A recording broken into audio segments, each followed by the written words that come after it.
পাশে আবার আমার গাড়িটা আবার উঠে। তো দূরত্বের কারণে খরচ বেশি পড়ে না, আর ওটা তো খরচ কম পড়ে।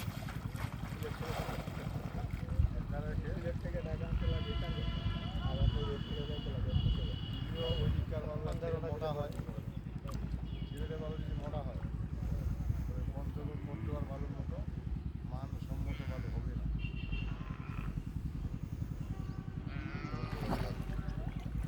হতে পারে ডানা বেশি